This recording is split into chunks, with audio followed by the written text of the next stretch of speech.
Dan, or Daniel Koch, not to be confused with the international contemporary performer from Singapore. We spent the last decade people thinking with each other. But no, I am not an international dancer, I'm a boring producer. This is across context, programming and producing international work in Asia. Just a bit of housekeeping. So we are obviously running a bit late, but we're still going to keep to the same timings of the panel. So we'll do some introductions of the panel in a minute, and then I'll ask some questions, and then we'll open up to the floor if anyone has any other questions. Before I introduce myself, I'm going to introduce our lovely panel so everyone can give a wave so they know who we're talking to. So we've got the lovely Jiwen, who's sitting next to me. We have Shen. Do you want to give us a wave? There you go, from Singapore Spotlight. We have Sasapin from the Bangkok International Performing Arts Meeting by Pam, thank you. We have Bill from the Arts Centre at NYU Abu Dhabi. Do you want to give us a wave? Thank you. It feels very Eurovision, doesn't it? I'm quite enjoying this. Then we have our lovely friends from Yokohama International Performing Arts Meeting by Pam. Do you want to give us a wave there? We've got two people there, perfect. Thank you. Great, so I'm just going to do oh, there you go. Thank you very much. This account is controlled by the company's account, so we cannot change our account name now. Oh, there you go. Let's make this digital. Okay, so I'm just going to do a quick introduction to myself, just so everyone knows who I am. Already know I'm not a dancer. I am a programmer and producer. I'm based in London, and my background is mainly working in venues. I used to work at the Barbican in London. I was the international producer at the Royal Court, working on all the international projects. I ran a programme called Another Route, which was a British Council, German, and Arts Council funded project to internationalise English-based artists to work internationally. And then most recently, I was the international programme lead at Bradford 25, UK City of Culture. UK City of Culture happens every 4 years in the UK, and it's a year-long celebration of all things culture, and I worked on all the international projects. And thanks to Kakilang for inviting me to chair this panel. Yeah, so that's a bit about me. So I'm going to go around and ask everyone to introduce themselves, and then we'll kick off with the questions. So, Jiwen, would you like to start? Here's your mic. Okay. Hello. I'm going to do kind of brief and then leave the questions to all. But do I have my PDF ready at some point? Okay. So, my name is Jiwen Ye, and I am Taiwanese, based in the UK since 1989, and been through the whole round of different positions and came to the most enjoyable role called producer. And again,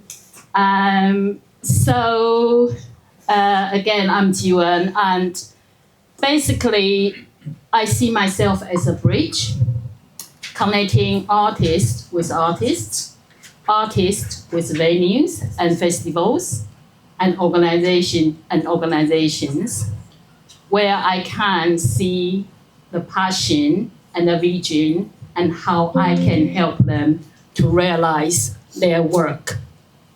So this is not my PowerPoint. So for me, producing is about, and it's more than just making project happen. It's about understanding its vision and its purpose and its potential. Then developing the right partnership and possibilities so that it can grow and have a lasting impact. Much of the work I have initiated has been build a long-term relationship and sustainable outcome in mind.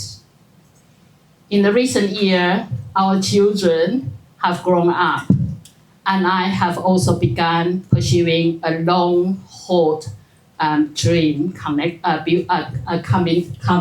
with travel and with international work. So today, my life is guided by projects I believe in, where the work takes me to where I am. So my home is pretty much internationally now.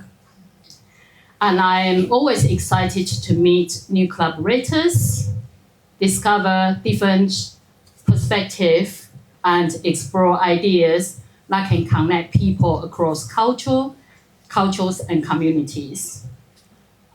So back to what I just said earlier, I think if you want to make the change, you got to sit in that position.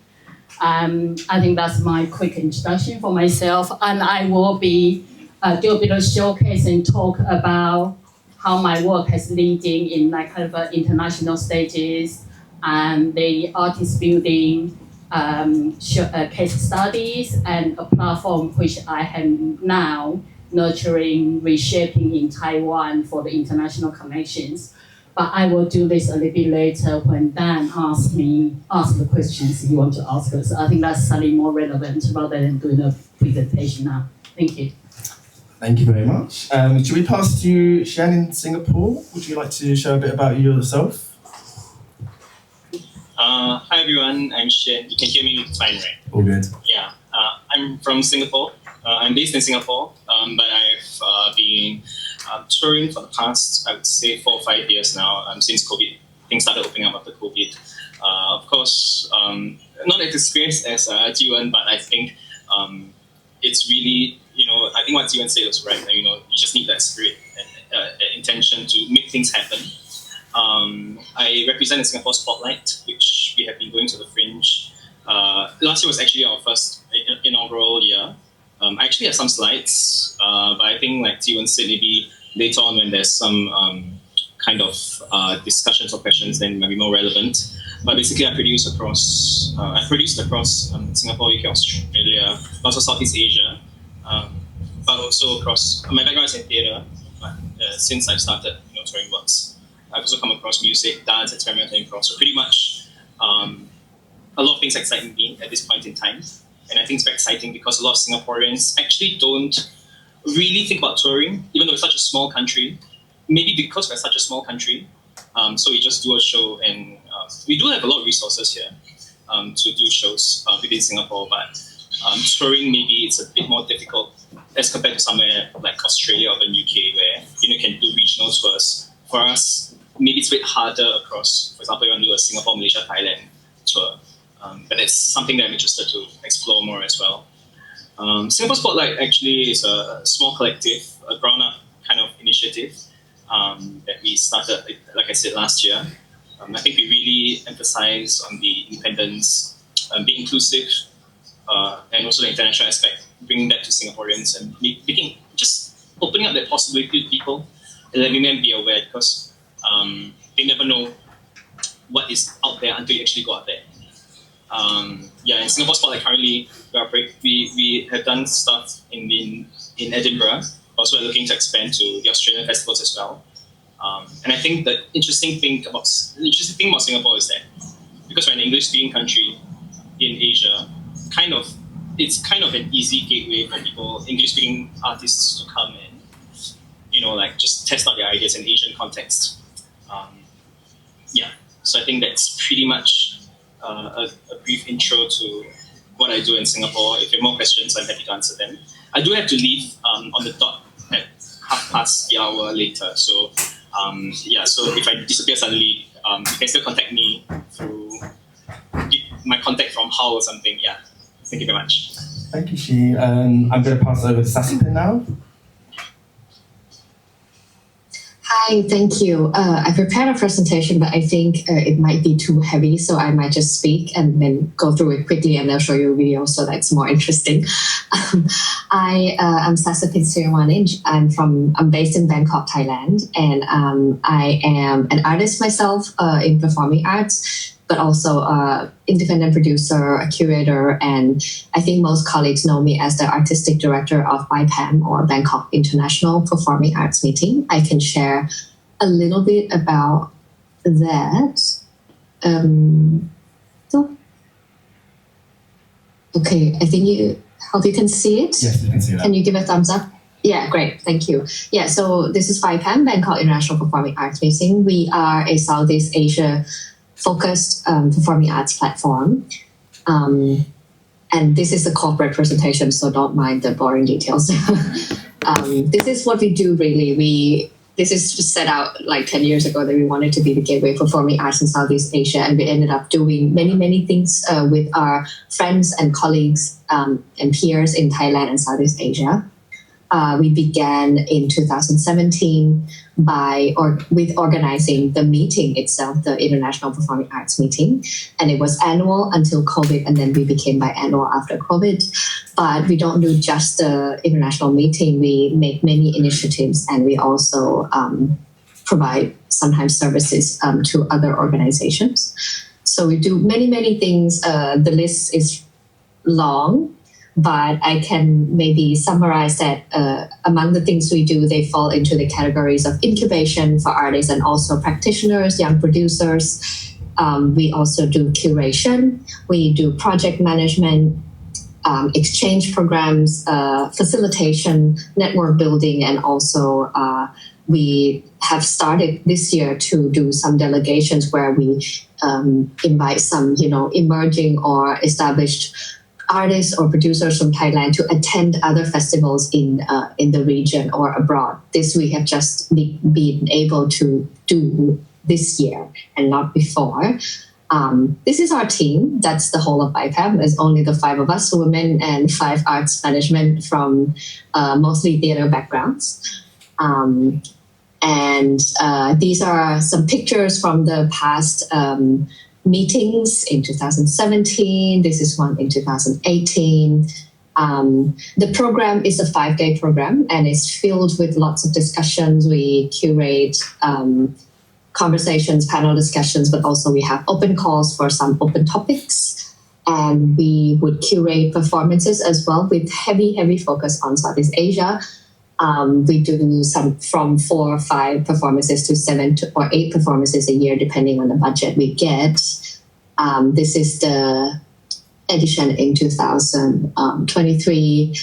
And I would like to show you a video of our 2025 edition. Can you still see the screen? Yes, and the YouTube? Okay, great. I will just play that.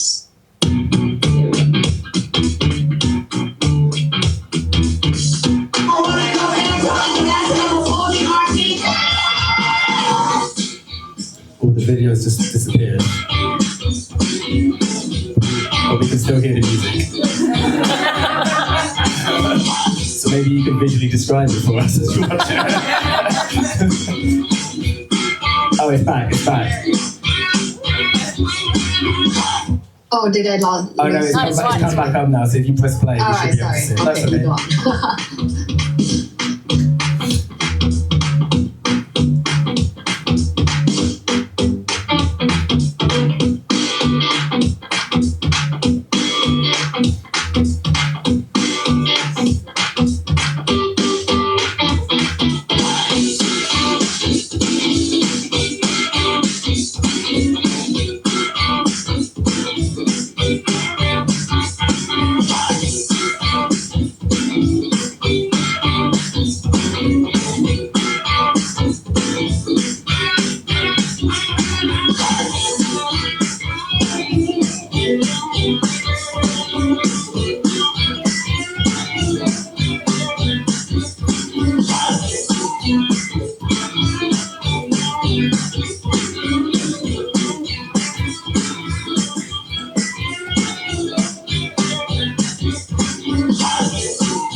All right, and the most important slide is this one.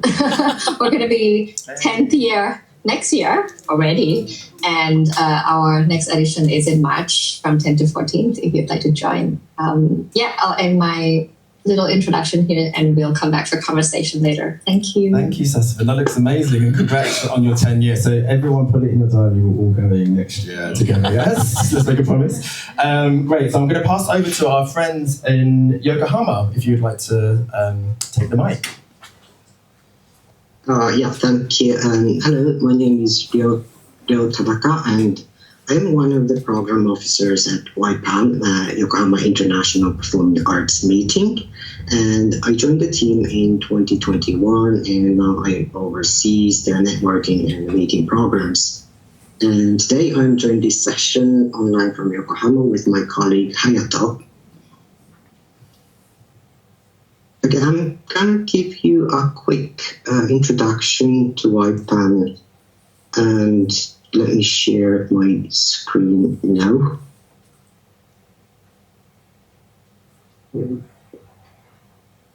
Okay, hope you can see my screen. Yeah, it's come up on the screen. Okay, brilliant.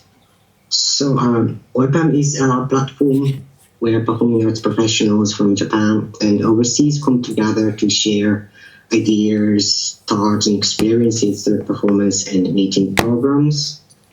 And it started as TPAM, Tokyo Performing Arts Market, in 1995 to promote the circulation and distribution of Japanese performing arts productions.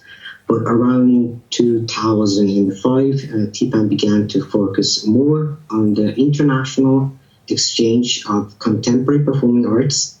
And when we moved from Tokyo to Yokohama in 2011, we changed the meaning of the M from market to meeting to reflect the growing need for international networking and exchange among professionals. Then, as TPAM strengthened its focus on Asia from 2015, we expanded our networks with colleagues across Asia and began to engage in Asian co-productions.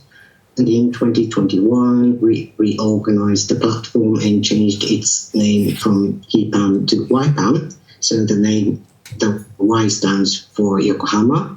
And our most recent edition, held in December 2025, marked our 30th anniversary, and the next YPAM will take place from 5th to 14th of February 2027. And today, our annual event consists of 4 main programs. YPAM Exchange is a meeting program for performing arts professionals. In YPAM Direction, we have informal forums where we explore what it means to create works in Asia today and the contemporary understanding of the idea of work. YPAM Showcase presents full-length performances created in collaboration with Japanese and international arts and culture organizations. And the last but not the least is YPAM Fringe, an open call Fringe festival. And in the previous edition, more than several hundred professionals registered for YPAM, and including about 440 from Japan and about 280 from overseas. And I'm not going to go through all the statistics here, but I hope these figures help you get a sense of the scale of YPAM. And yes. So that was a brief introduction to YPAM, and if you would like to know more about us, please visit our website, follow us on social media, and of course, feel free to get in touch with us. Thank you. Thank you so much. And then last but not least, I'm going to pass over to Bill. Great, thank you very much. I'm Bill Bragan. I'm the Executive Artistic Director of the Arts Center at NYU Abu Dhabi. I'm a New Yorker. I've been in Abu Dhabi for 12 years. I joined originally, I was at Lincoln Center right before I came, and I opened to start the Arts Center. So I'm going to try to share my screen and go through a quick presentation, and hopefully it will work. Is it working? Are you seeing my presentation? Still loading. It's doing something. Yeah, it's here. You can see it. It's there. Yeah. Great. So I'm going to just I'm just going to run through. I'm timing myself because I've got a lot of slides, but they're short.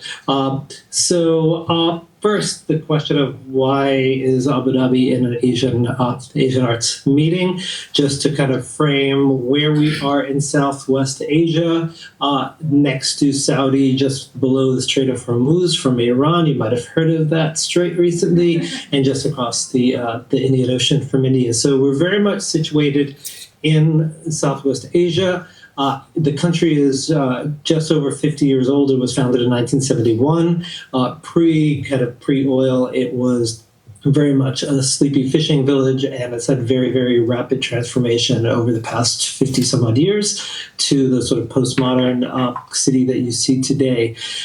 Ethnically, about 11% of the population of the UAE as a whole are Emirati. The rest are international, but cumulatively about 75% or so of the population of the UAE are from various Asian countries, UAE included. So I want to give you a sense of the diversity, and about half of that population is South Asian. The university is on Sardinia Island, which has been designated as the arts district. It's got beautiful beaches, great hotels, and it is also, in addition to being the home of NYU Abu Dhabi, it's the home of the growing Saudi Cultural District, which now houses the Louvre Abu Dhabi, Zayed National Museum, Natural History Museum, Tiamat Phenomena from Japan, Aramaic family houses, and soon the Guggenheim Museum is supposed to open at the end of the year, and then they've just announced Darul Fanoon, another performing arts center right near us. We are part of NYU Abu Dhabi. It is one of 3 hub campuses for NYU, the other 2 being in New York and Shanghai. We have about 2,200 undergraduate students. There's a focus on undergraduate interdisciplinary learning, but also increasingly a growing graduate program with a focus on research. And that identity very much influences how we do the Art Center. Our students come from about 120 different countries. Often every class will contain students who have 15 different passports. So it's learning through difference is a key part of how we work. The Art Center itself is now, I'm frozen. This is not good. Can you see me? Yeah, it's moving. Oh wait, there we go. Okay, there we go back. Okay, so broadly speaking, oh no, it's not wanting to go. Okay, broadly speaking, we present theater, music, dance, Akasha Dedra, who we see here. I'm gonna try to do this. I'm frozen. I'm gonna abandon my presentation because it's. We can see the slide that says dance. We can see it. Yeah, it's not. None of my buttons are working anymore, so I can't do it. I'm just going to keep talking. Dance, theater, spoken word, family programming, interdisciplinary programming. If I were to show you the remaining slides, which aren't working, I would show you a slide that shows our residency model. We present from September to May, following the academic calendar. We generally bring artists on a residency basis with a constellation of activities that include public performances, school performances, workshops that are open to the public. We are very much a public resource. 65 to 80% of our audience comes from the general public. We also bring all of the artists into the classes, not just in the arts, but also when they make sense in public policy or, oh, there we go. Oh, that's actually the slide I want. Public policy. Bill, just sorry to interrupt. Just so you know, we brought up your presentation from this side. So if you tell us what page you want to look at, we can do that manually here. Okay, cool. Yeah, so just tell us what page. Why don't you just very quickly flip through the menus while I'm talking, and then go down to slide 23. Okay, that would be great. We'll go to slide 23 now. Yeah, so we have 4 venues. We've got a proscenium fly house, which is the Red Theater. It's the finest venue in the country. We've got a black box, which is from about 99, 170 head on, 320 all standing. We use our outdoor plaza, which is the East Plaza, and we have a 150-seat recital hall. We have commissioned or co-commissioned 59 pieces so far in our 12-year history, both local and international artists. A few of them that I'm going to just reference, and then I think I will kind of move on to the conversation. Raheel, which was a piece by an young Emirati playwright, The Interior Lives of 4 Emirati Women. This has been super generative. It was really the first piece of its kind. The writer, Rehman Ali, has continued on to direct other original work. One of the performers, Mehta Ali, is now also writing a play that we've co-commissioned that hopefully will be premiering in the UK. Let's go to the next slide. We have commissioned probably more work from Akasha Dedra than any other. In 2 cases, we've actually built a class that coincided with the development of the piece, the most recent one being Mahek with Aditya Mangalas, and that then went from the final stage of development to a technical residency to the world premiere, and it led Akash to be named as the UK's best classical dancer, and also brought us together with the Bagri Foundation, so we are grateful for that. Next slide. We have Kavan. This is an Ambedkarite opera that was a collaboration between a director from the UAE, Abhishek Majumdar, with Yalgar, who are an Ambedkarite Dalit performance group. This was a sung-through musical theater piece looking specifically at the issues of caste. And then the last one that we'll just mention is Peti by Deepak Unnikrishnan. Deepak is a South Indian writer, grew up in Abu Dhabi with Karthik Nair, the dance dramaturg. This was a modular piece. Music was composed by Sarthi Kurwar, based in the UK. They originally met actually through a UK and the UAE collaboration, and it's a modular movement theater piece about Gulf migration from India. And we could talk a lot more about that later, but that's just a little bit of a glitchy overview of what we do at the Art Center. Brilliant. Oh, lastly, sorry, let me not forget that. That's a really good one. I want to mention Metro Diaries. This was a UAE-based Filipino performance collective that we commissioned and presented the world premiere. That was really focusing on the lives of overseas Filipino workers in the UAE, really talking about their migrant perspective from their own lived experience. It had a sold-out world premiere, got incredible press, and has already been reprised at the venue in Dubai.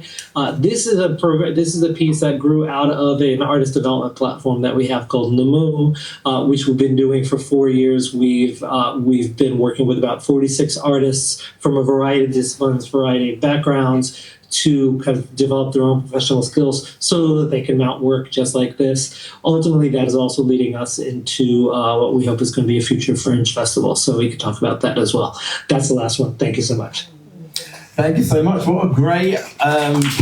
And such an experience across the region, which is obviously a very big region. So this conversation is particularly focused around how can UK artists and organisations take work to Asia or work with Asian organisations. Can I just get a show of hands in the room? Who is an artist? Great. Who is a venue or organisation? Oh, not that many, but good. Anyone a producer, independent producer? Great, obviously there's lots of good things. Okay, great, so there's a big mix in the room. I'm going to ask a kind of a bit of a broader, more philosophical question, I suppose, which you all don't have to answer, but what sort of work resonates in your context when you're looking at bringing international work to your regions? Because obviously I know that's a very kind of unanswerable question sometimes, but there might be particular genres or particular styles, and also it might be worth bringing up the C word. There's obviously some censorship in some different regions. Like, what if you're an artist in the UK wanting to bring work to your region? What is it that would normally travel? Does anyone want to kick us off with that? Juan? Can I bring my slides back? I think now is probably the time to actually talk based on that about funding system. Yeah. Because myself really is trained at UK and benefits a lot from Arts Council England and British Council. But like what I said, I've been around the circle, and it was after 2012, I was one of the escalator dance producer by Arts Council. It really brought my vision about what I wanted to do. And then, because we also visited, part of that training was visiting Edinburgh Fringe. So in 2015, but I am Taiwanese, I'm very aware of that I am Taiwanese based in the UK, and my heart has always been sitting there in between the two places and how I can champion for the voice of Taiwan contemporary arts, which I believe very well that it has got a very strong artistic vision. So in 2015, I began to produce Taiwan Season, and it's actually purely founded by by Ministry of Culture, Taiwan, and I co-managing with one of the Taiwan's producer. So again, that is already on that international cross already. You bring different skills together, but there's a funding there. So next slide. Each year, the work actually is in this. So each year we have got about 4 to 6 productions. And from there, we work across with venues. That's where I would champion for. By bringing the work to the UK and in the international platform, which is Edinburgh. However, that's the work, but I wanted to go in is that the training side of it is not just about bringing the work here, but training the whole team behind it. That's their production team. So from February, that has been selected, I start working with the team, hold their hand all the way up to August. And then from there, beyond that, they have to go by themselves. And therefore, that skill training able them to continue to bridging themselves. Particularly in this page, what I wanted to say about fundraising again, this year, our marketing budget has been cut totally.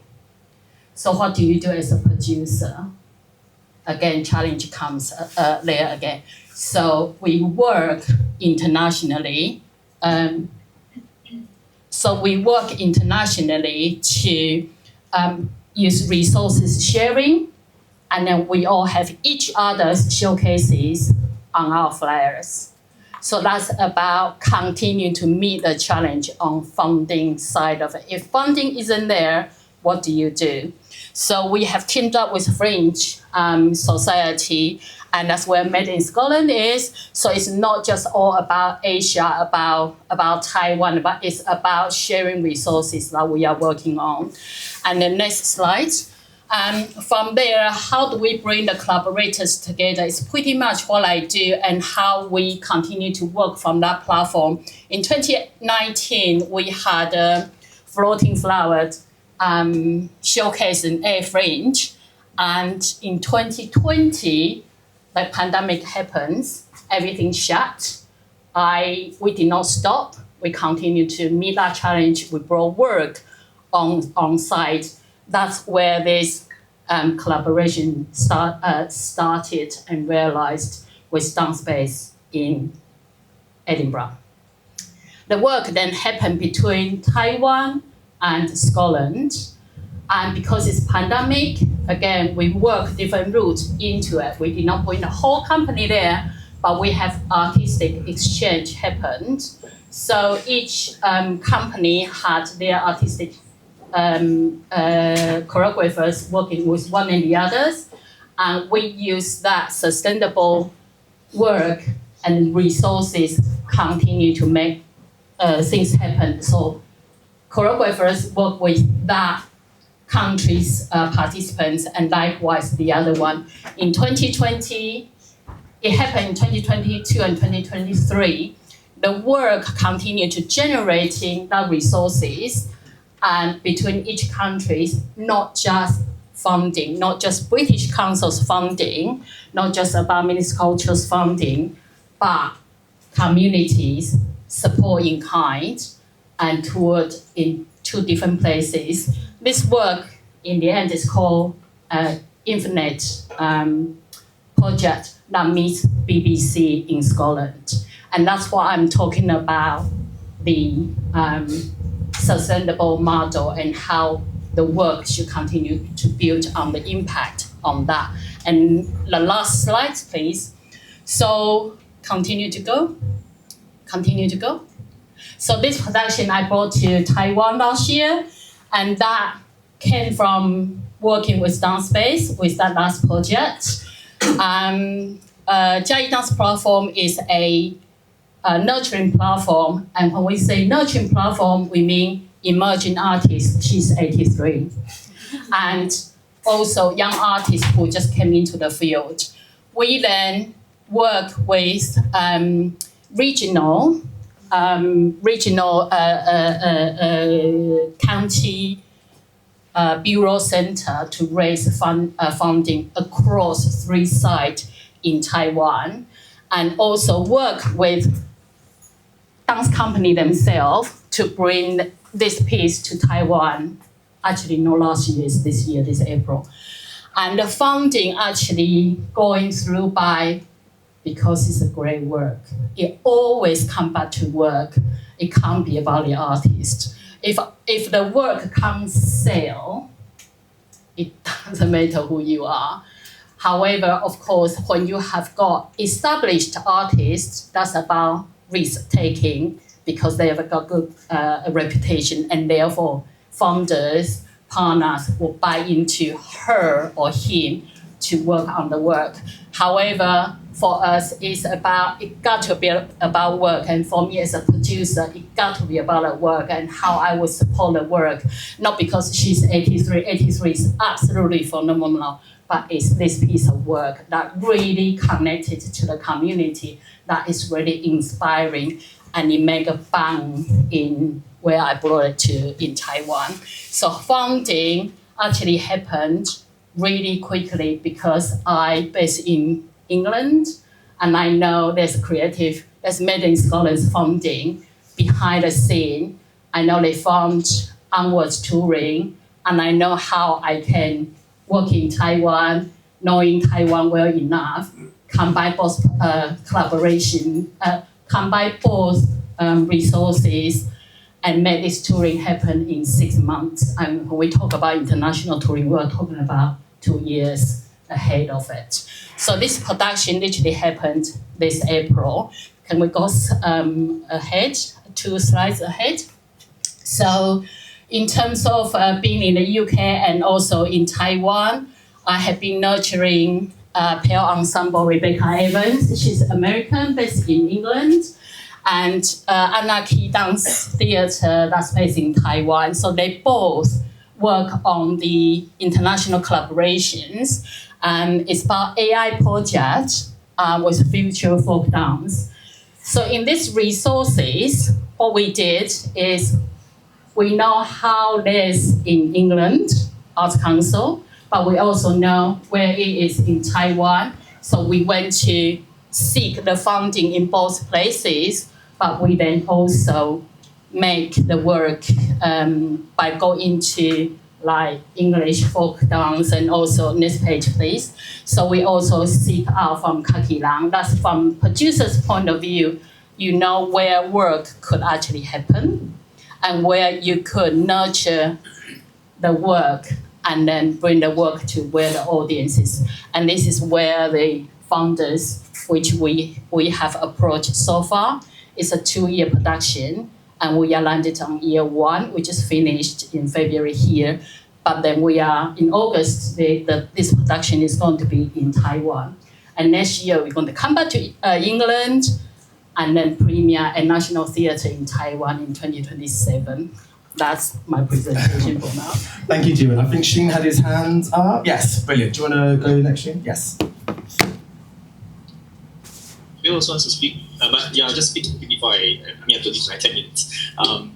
Anyway, I'd just like to share about the Singapore context. I think Singapore is quite a funny bag because we basically have government funding, and then it is the same across the world, government funding, organizations, and festivals. But I think a lot of it is based on a lot of very accessible assessment-based measurables like audience numbers, awards, which can be a bit tricky to navigate if you don't have those kind of measures, or if you're doing, for example, a more niche art form. So I think producing for Singapore, there are big organizations and companies that you can contact, and I think we do send a lot of people out to conferences like all the ISPAs and stuff. So just as an overview, right? To work with the Singapore artists and to get government funding, you need to have 50% of a team as Singaporeans, so that's something to consider.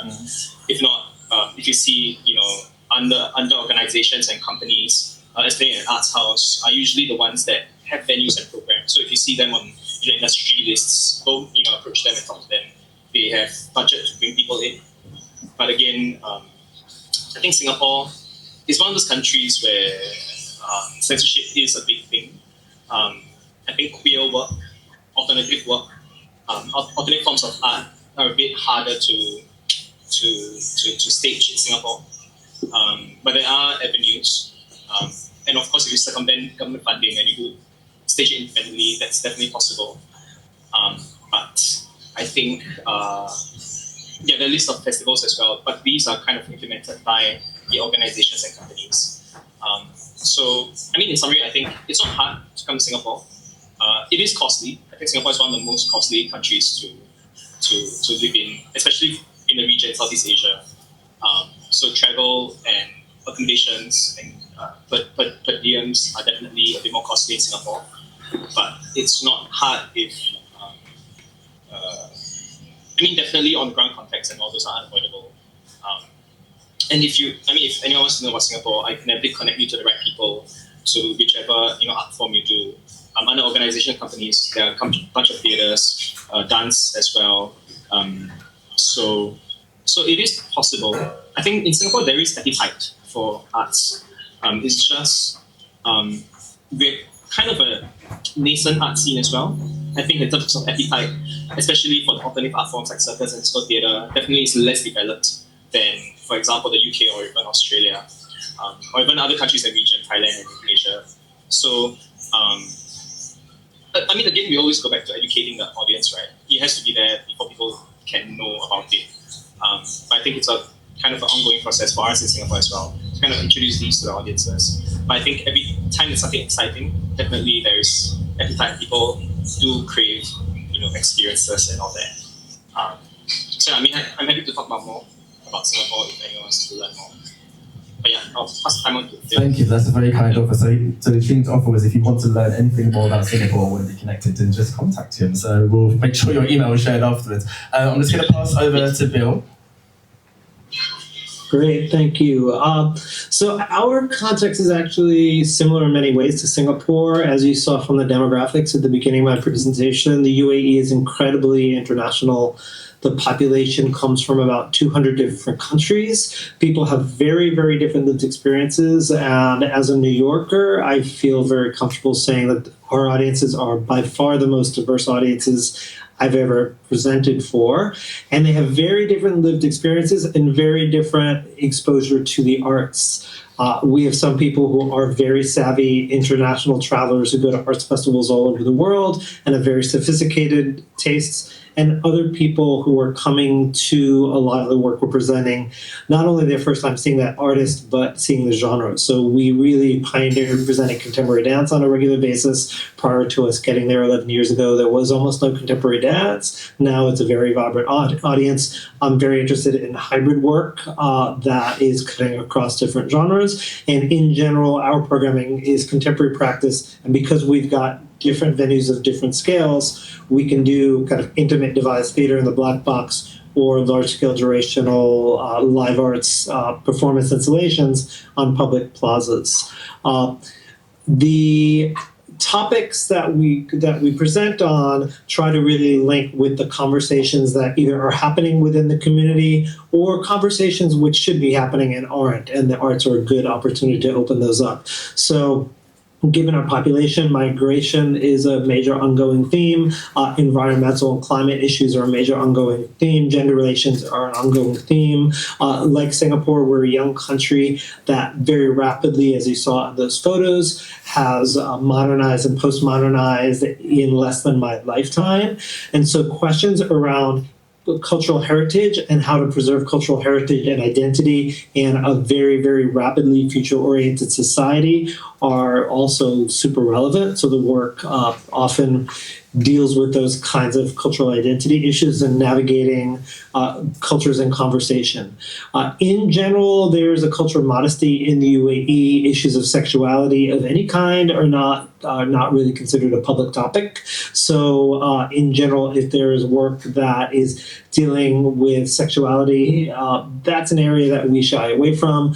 We do present fairly political work, but there are sort of parameters within the context about about what politics we can focus on. But I think if you look through our schedule, you'll see that the work is very much connected. For example, last year we presented a piece that was a collaboration between a Rwandan and a Sri Lankan theater company that juxtaposed the Rwandan genocide and the Sri Lankan Civil War, and it was used really as a way to look at how divisions like that can form and create this kind of societal trauma, and it allowed us to talk about issues of genocide in the present tense by looking at the past tense. So those are some of the navigations that we do. We, as I mentioned, we follow the academic calendar. We typically program a year in advance hardcore, so our 26-27 season is already programmed. We are already far along conceptualizing our 27-28. In addition to us, the Department of Culture and Tourism runs most of the other major venues in Abu Dhabi, so all of the museums and another venue called Cultural Foundation roll up to DCT. They do an annual conference called Culture Summit, which takes place. It's moving into December this year, I think to coincide with the opening of the Guggenheim. Dubai is about a 75 to 90-minute drive away. So in certain ways, it's one market. In certain ways, they're two independent markets. Sharjah is the next number north of that. So it is possible sometimes for people to do some internal touring within the UAE, although often we are looking for sort of national exclusivity because people will make the drive. Ethan David, who's in the room back there, he can wave. Used to live in Ras Al Khaimah, the furthest north emirate, which is about a 3-hour drive away. And he would drive down to Abu Dhabi to see some shows and drive back in the same day. And that's a kind of brief overview of the kind of programming that we do. And I hope you don't mind me saying, Bill, you're out and about seeing work quite a lot, aren't you? So you're coming to Edinburgh this year. So if people have work that they think might be relevant to your context, the way that you just described, what's the best way of getting in contact with you or your team to be able to see that work? Yeah, so especially this summer, it is really focused, because we're so focused on presenting during the year. The summer is my main time where I do work. I'm in Athens right now, seeing a lot of work at the Athens Epidaurus Festival. I just came back from Avignon.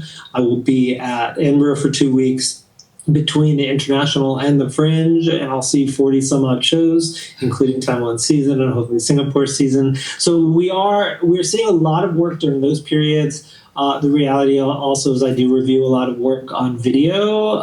We're also quite backed up, but I do keep a fairly kind of open email because it's always great. The best way to discover new artists is for love to walk in the door. We also collaborate a lot with embassies. We work a lot with British Council, French Institute, Goethe Institute, Korean Cultural Center, so on. So we also work with those kinds of organizations as well. NYUAD.artcenter at nyu.edu is the email address, and we spell it the US way, so nyuad.artcenter with an ER, the right way. Thank you for that, Bill. I'm just going to pass over to Sasapin now, whose hand's been up. Thank you. I just wanted to make sure that I relate back to what Xian already started a little bit on the region where we're both from, which is Southeast Asia. I am going to talk about the other parts of Southeast Asia that Singapore, where Xian is from, is not, which is, I think this would also answer a lot of other questions that Daniel has posted for us, but it gives you a ground, and I think into the understanding of the region. And, that also goes on to the question or the answers about touring or opportunities or what kind of works and so on and so forth. In a nutshell, the rest of Southeast Asia, when you kind of pick out Singapore, we don't have the arts infrastructure. This is the reality for most countries in the region. What does that mean? That means that producers or artists like myself or a lot of my colleagues, we do things mostly all the time from scratch. And by scratch, I mean literally scratch, as in zero funding to start with. We start looking for things anew every time. There is a Ministry of Culture, but their their funding schemes are not really schemes and not really strategic, and they usually support traditional arts, cultural exports, this kind of thing, so on and so forth.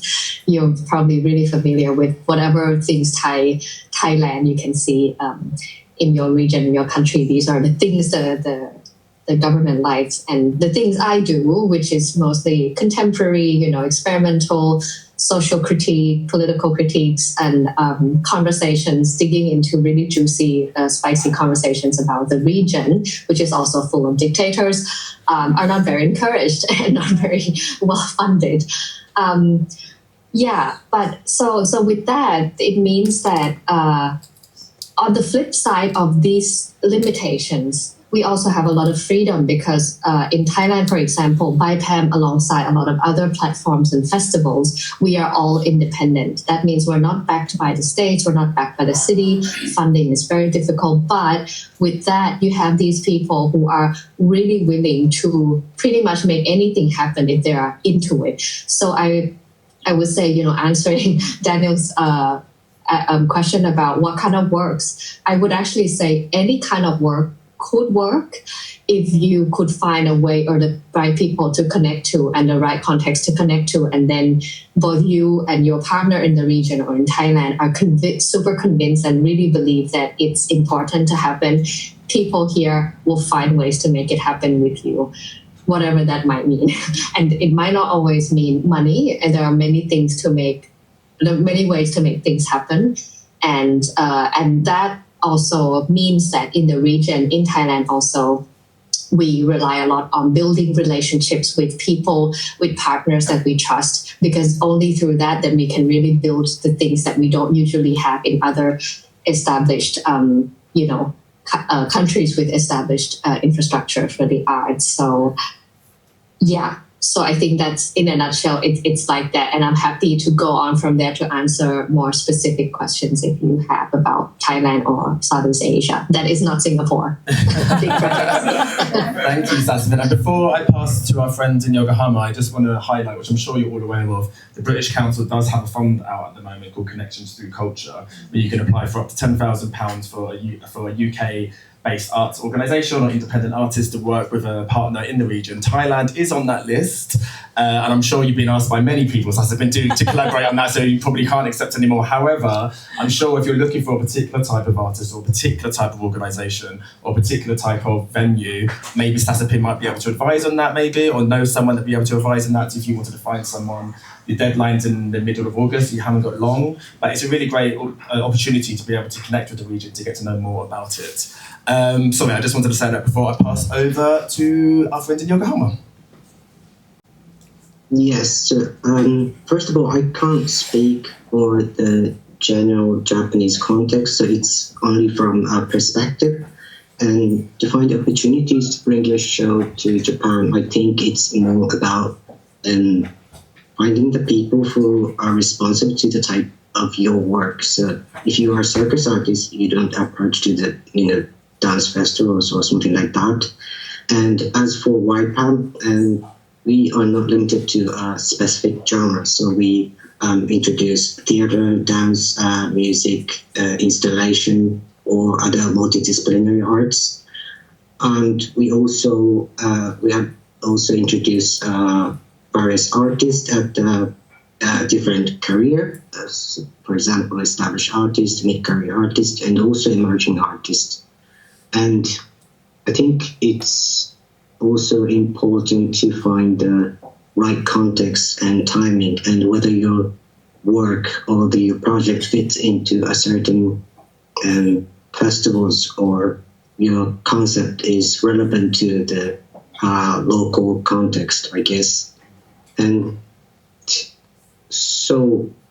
one of the examples that maybe you are interested in is that YPAM Fringe is an open co-performing arts festival, and my colleague Hayato is overseeing the Fringe, so I think he can talk a little bit more about that.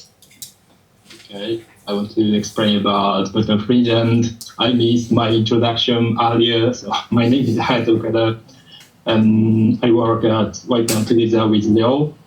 And I'm in charge of the YPM Fringe program alongside YPM Exchange, which focuses on networking. YPM also has a Fringe program where artists can register performances without any selection process.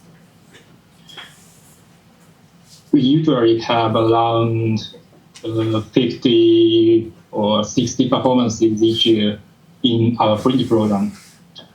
But many of them are contemporary works, but there are no restrictions on genre and no curatorial selection. But that said, unlike Edinburgh, YPM is not a huge marketplace. So most Fringe participating artists join with very good understanding of the context or community of YPM. So I am the person who talks with artists who are interested in bringing their work to the YPM Fringe, helping them find out whether it is a good fit and supporting them through the process, registration. So if you have interest to bring you a show with some specific context or some reason, I want to talk with you all. So please contact me. Thank you. Thank you very much. Before I pass to Bill, I just want to say we've got about 15 minutes left. So have your questions ready, because after Bill speaks, I'm going to bring you to the audience to see if you want to chat. And also just talking about Japan, I mean, there are other funders like the Dairo Anglo Foundation and the Sasakawa Foundation. I don't know the details specifically, but I know they do support work to kind of go in between the UK and Japan. And Arts Council England, as I'm sure you probably are all aware more than I am, they have loosened and relaxed their rules around international activity, whereas they used to be quite strict about taking work outside of England. They're kind of a bit more open to that now. So you can apply for project grants to tour internationally, and also developing your creative practice, which I'm sure you're all aware of, highly competitive, I'm not going to lie. However, you can use that if you want to travel to YPAM as a kind of research project to kind of internationalize your practice, or if you want to go to Bangkok. So you can apply for that sort of activity using DYCP. So I just wanted to put that out there, and I'm happy to talk about that over lunch if anyone's interested. Bill, I'm just going to say that we have only got 15 minutes left, so whatever you would like to say, which I'm sure is going to be very enlightening, but if you could just keep it very short so we can have some questions from the audience, that would be great. Absolutely. I just wanted to actually just frame the travel question, and also as I situated the UAE, I think one thing that's important to know, right now the art scene in the greater Gulf is even newer than ours is and is more conservative, but Saudi is opening up. There are things happening in Riyadh. There are some things happening in Bahrain. But generally for international artists from the UK, often if you're thinking about routing, one thing also to realize is the Gulf carriers, especially Etihad in Abu Dhabi and Emirates in Dubai, generally allow free stopovers. And so if you're going from the UK and trying to get to Southeast Asia, trying to get to Bangkok, trying to get to Hong Kong, trying to get further to East Asia, trying to get to Australia, one of the things that many of the artists actually route us with countries that you don't logically think of them as routable, but because the UAE is such a major travel hub between East and West, just as you're thinking about kind of an international strategy going from the UK to India, a lot of those flights will transfer in either Abu Dhabi or Dubai, and so that's a big way that many of the international artists actually come to us. And tell me if I'm wrong, but is the British Council doing a focus between the UK and Saudi Arabia or UAE in a couple of years? Is that something that's happening, or have I made that up? Yeah, no, we're actually included in that same Cultural Connections grant to the UAE. I know there are a couple of different projects that we're working on as well, but the UAE is included, and we have previously, there was a UK and the UAE initiative where Akash, Sushil Rahman, Sarthi Korwar were all a part of it, and those have had long-lasting ongoing effects in our current programming, but we work a lot with British Council. Great, good to know. Can I just... Yes. Okay. Just to add that, I think Taiwan isn't part of the British Council in Asia, because I think the British British Council's funding is for underdevelopment. They have an country. office there, though, don't they? Yeah, and they do have a scheme that linked up with National Cultural Foundation in Taiwan. So if you were to go to Taiwan with your partners, you can go through that route from Taiwan. And from the organization's point of view, you can also approach Cultural Division in London as part of a Taiwan representative office, but that's for the organization to go to Taiwan to see work. But then if you wanted to bring this international exchange part of it as an organization, you can write or propose like next year, not 2 years later, but next year's project, and they may look into and having the conversation with them. You did a project with Cultural Division last year, and they do fund it. So in terms of funding side of it, that's that. And for producers, there's IETM, there's ISPA, IPA, or PASS. So you can go there and meet people in Asia and Southeast Asia. Even on the artist's point of view, they are funding you can go through between collaborations, and don't forget, producer is your bridge to making that in between. They've got lots of different skills. They work along with your artistic vision to make that happen. So those are the routes that I can think of will be very good to generating collaborations and funding resources. Thank you very much. Questions from the audience. We've got about 10 minutes, and we have a microphone over there. It's coming towards you now. Just very quickly, there is a gathering in Taiwan, though, isn't it? Like an international meeting point conference thing, isn't there? In Taiwan, Yeah. Well, there's a national theatre. They are Taiwan Week, and they are Taiwan something. If you're an organization just linked with national theatres, and national theatre has got their really kind of a bridging work between the artists and the work that they nurtured, as well as they bring work in. And really, national theatre can buy programs, but there are many different ways that you can reach in, but using producer or using the arts organization that you are very close to and they support your work, use that bridge to champion your work to go internationally. Another route is literally how I'm working on in Taiwan, in south part of Taiwan, a platform that is a bridge between for people to talk about it. We are a national theatre, we don't have that much money to buy program. However, there's always other way you can make it happen, and producer will be your bridge to link in between, because they have many different skills and they go around the world as well. So yeah. Thank you. Over to you. Hi, I'm Ethan. I'm the co-creative director of X11, which is a cross-border performing arts company that birthed out of the Art Center in Abu Dhabi. My kind of question is about, because a lot of our work is innately intercultural, we are a UK company, but our practice is actually often based in Taiwan, it's often based in Malaysia and the Netherlands.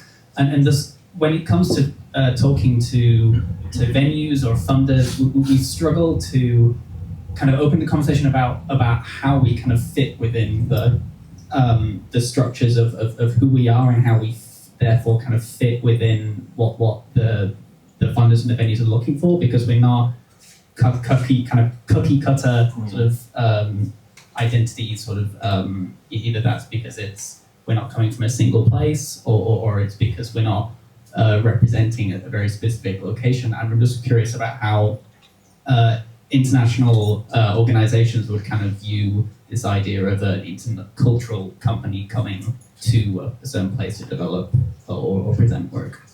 So I'm just going to repeat the question back just to make sure that I've understood. So what you're saying is sometimes the narrative around the work that you're trying to make as a kind of international or intercultural company isn't very clear. So you find it difficult to sometimes communicate what that is to funders? It's not so much, it's partly funders, but it's also, it feels like because we don't, for example, the British Council funding, we're already spread up. So we're not technically a UK institution. We are in practice, but it's about trying to navigate our existence as an intercultural organization within the international sort of touring presenting environment. Yeah. Does anyone have any thoughts about that from our panel, or even in the room, because we have a room full of experts, it's not just on the panel, that might be able to speak to that? Oh, yeah, do you want? I would say the work needs to be knowing what that selling point is about and what that work is about, and then bring that work itself to go and talk to whatever you've done your research on, where you think the work will fit, and then really narrowing down to say why I think my work will fit into your project or your festival. I mean, I've got a general bit of advice that someone gave to me once I worked at the Barbican, which might be relevant, might not be. That artists are very good about talking about art, obviously, but they're not very good about talking about what it is. And it's actually when a funder or a programmer is looking at a proposal, obviously the art is very important, as we can all agree. But like, just simply what is it and what is it about? And sometimes the kind of extra tangential narratives that you might be talking about might convolute some of the ideas behind what it actually is. If that makes sense? That might not be useful, but that's just something that stuck with me. Like, so when I'm talking about work or trying to do it, I'm just like, this is what it is. Like, it's quick and simple. Rather than saying it's like based on this and based on that, but I don't know, that might be useful. That might, yeah, exactly. But happy to talk over lunch as well if you should. Oh, Bill, you've got a point to make. Yeah, so I would say from my standpoint, in general, when we're doing the programming, we're not looking at artists as representatives of their country or of their home. We're looking at the work itself and what the work is about. We like the Sri Lankan-Rwandan collaboration. There are practical considerations as a producer-presenter about what does it mean, where are the artists come from, practically, kind of, can you rehearse separately, or do you need to build an extra rehearsal time when you come into our market because it's not a centrally located company? I think those practical questions are the questions that come up. There are also legal questions about where you incorporate it, how does payment happen across borders, depending on where you are. So those are the practical questions that we need to deal with. But I do think that by and large, I think the conversation and the pitch is about the work and the transnational nature and transnational conversations that you're having within the company become part of the story, as opposed to trying to be the representative of a specific nation. Thank you, Bill.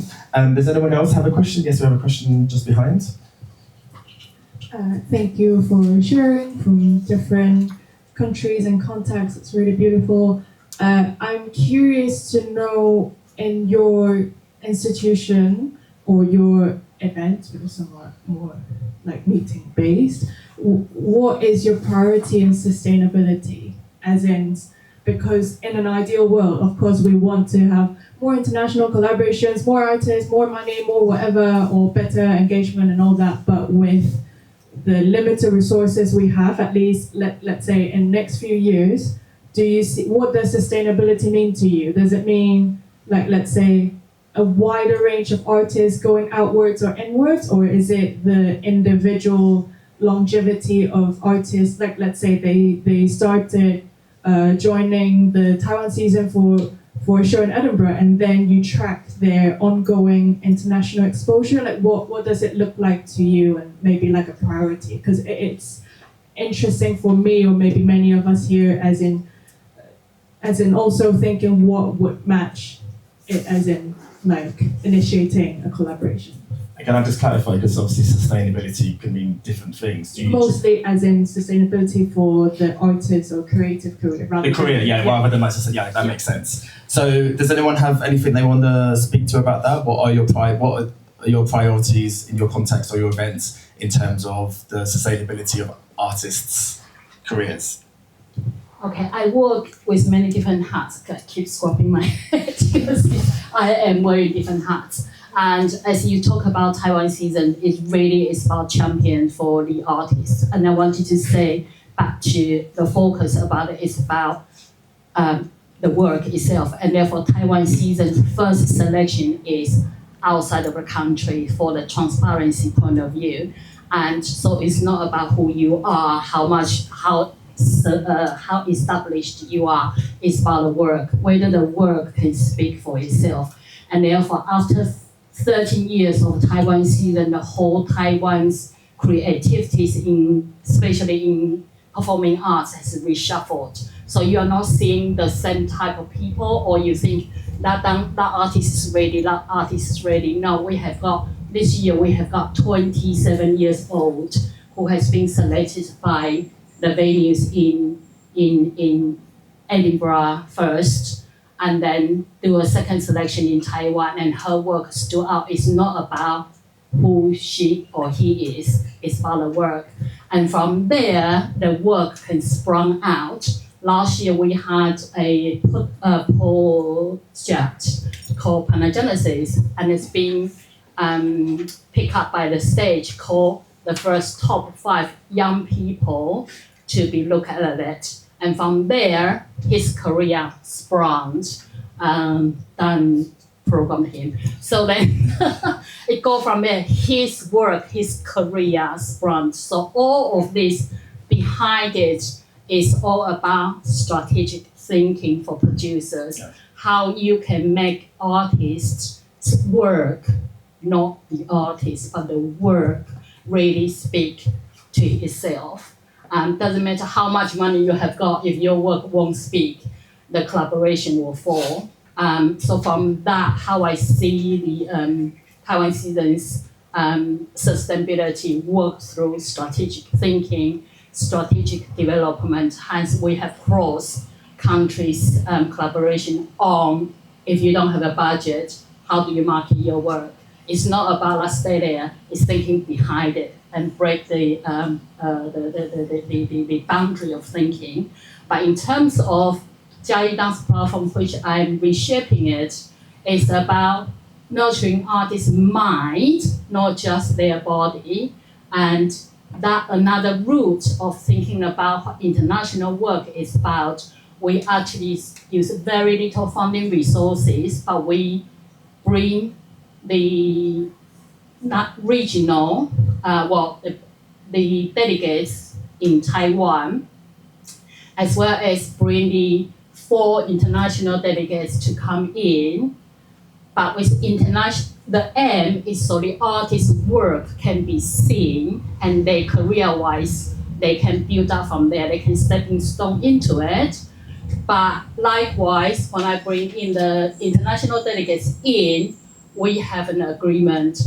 I will also go and see your work as well. And from there, we bridge the artists together from very grassroots, find a space for them to develop their practice, and things could turn out itself. Can I just challenge that? Okay. I think so there's a couple of things that. Okay. So you say about the work, but the work originates in the artist. So the producer's job is to understand what the artist wants to say, and what is their signature, what is their voice wanting to speak through. Absolutely. And so we have to find a way to get that, and translate to the market. Mm. But I do think the market is really risk averse right now.